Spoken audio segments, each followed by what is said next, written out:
Have you ever wondered just how long it takes you to increase your fitness from focusing on things like VO2, threshold, endurance, and strength training as a master cyclist?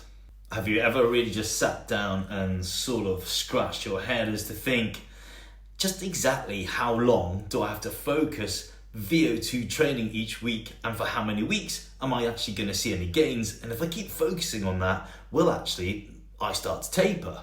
Well, luckily for you, I've been looking into exactly how long it takes for master cyclists to improve these different areas of their fitness. And the answers may surprise you, but I hope this video is going to help guide you into how long you need to focus to build the weakest aspects of your training. And at the very least, I hope this is going to give you a really good framework to understand how to build your training up from a certain level to be the best you possibly can be with the time that you've got. And stick around, because after I've talked about exactly how long it takes to build your fitness from each of these different modalities, I'm going to run through exactly what I think you should do to build your training using these new insights. Righty, let's get into it. What does VO2 training do? It improves heart rate stroke volume to pump more blood to the muscles. It increases mitochondrial density. Those are the powerhouses that create ATP and energy. And it increases capillary density for more red blood and oxygen flow to the working muscles. All of that raises your aerobic ceiling and your aerobic pool, making you way more efficient. But how long does it actually take to see meaningful training adaptations from VO2 training? I'd write this down if I were you. You should see initial gains within 2 to 3 weeks of consistent high intensity VO2 work. You'll then start to see more meaningful improvements between 6 and 8 weeks of progressive training, and generally you start to plateau around between 8 and 12 weeks. Here's some master specific considerations for you all from experience and coaching. Depending on your training age, it may take you longer to recover from these VO2 tough training sessions. Now, we know from the literature that you need to train this a couple of times a week, but from experience, what I notice is that's quite a lot. So what I tend to do, if it can fit within the people that I work with in their lifestyle and coaching, is give them a VO2 training session every 4 to 5 days when we're doing a VO2 block. That way, everything outside of it is aerobic and they're getting plenty of recovery. So when they hit their VO2 training sessions, they're focused, energized, and they can give it their best shot. What does threshold training do? Well, it increases enzyme activity associated with mitochondrial density and aerobic adaptations, which improves lactate clearance, fractional utilization of VO2 max, and the muscle's buffering capacity to fight off that painful hydrogen ion buildup that causes you to slow down and the muscles to hurt.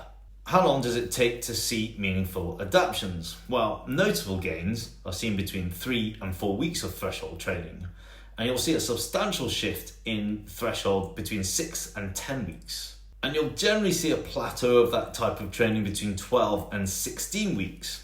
Interestingly, when we look at the training adaptations for VO2 and threshold, when you work at threshold training and you really put that as a focus, you see much more stable gains for longer, whereas with VO2, that tends to start dropping quicker. What does aerobic training do? Well, it increases your mitochondrial content and function of your slow twitch muscle fibers, the aerobic muscle fibers. Increases capillary density, reduces your heart rate at sub-max workloads, can increase fat oxidation. Basically, it should be a staple diet of every cyclist. Done really well and being really focused at sticking at those zones, it can help add to your VO2 ceiling, and over time, it can also improve your ability to ride more efficiently for faster speeds over time. So how long does it take to really start seeing increases in your aerobic capacity? Well, depending on your training age, that is how long you've been training, you'll start to see mitochondrial enzyme upregulation between 2 and 4 weeks. Capillarization and myoglobal changes between 6 and 12 weeks, and cardiac remodeling between 8 and 20 weeks, depending, I'll say again, on your training age. And what I mean by that is how long you've been training. So whether you've been training for a year or right up to 20 years. And then I thought about this a little bit more. It's generally considered it takes 10,000 hours to get really good at something. And I'd be thinking that over the years, because I've been riding a bike for a very long time, my aerobic capacity has just grown. So the compound effect of the total volume I've done year on year on year has really seen me become more and more able to ride longer, more efficiently over time. And I think the thing to get across with you is this, is that really building a big aerobic engine doesn't really happen in 8 to 20 weeks. It happens in 8 to 10 to 15 years. So you have to think, I need to play the long game with this. Yeah, sorry to tell you this, but there are no quick fixes to really improving your training. What does strength training do? Well, look, if you're a regular to this channel, you'll know I'm a big fan of strength training for master cyclists. Not because I know it's really good for their power and their ability to hold higher power over longer distances, but here's some science and facts that will really help you understand that it's not just for your efficiency and power on the bike, but it should really be put in for your longevity and health the older you get. Strength training increases your neural drive and motor unit recruitment and its efficiency of your type 2 muscle fibers. These are your fast, punchy muscle fibers that give you sudden power and improves consistent torque through the pedals. It's been shown to improve neural efficiency and motor recruitment, making you way more efficient, increasing your time to exhaustion. So, how long does it take to see meaningful training adaptations? Well, you'll start seeing neural adaptations and rate force development between 2 and 4 weeks. It takes between 6 and 10 weeks to see some hypertrophy within the type 2 fibers. And this is quite an important point to get across. Tendon and connective tissue adaptations happen at 12 plus weeks, which when you think about it, a lot of people don't actually follow a training program consistent enough to get that adaptation, and more often than not they start with a strength endurance program, get bored and start overloading their body, putting themselves at risk of getting injured. This is why it's really important to be consistent and follow a strength endurance plan to start off with and start progressing once you've gone through those stages. Peak strength gains happen between 16 and 20 weeks of consistent progressive overload training. There are other health and longevity gains with strength training for master cyclists that we should really take into account too. It increases bone density, which, let's face it, if you're just riding your bike, we know that that's not good for bone density. So hitting the gym is going to improve that, which means that if you ever have a fall, you're going to be better protected. I can't say this enough, but look, just go to the gym.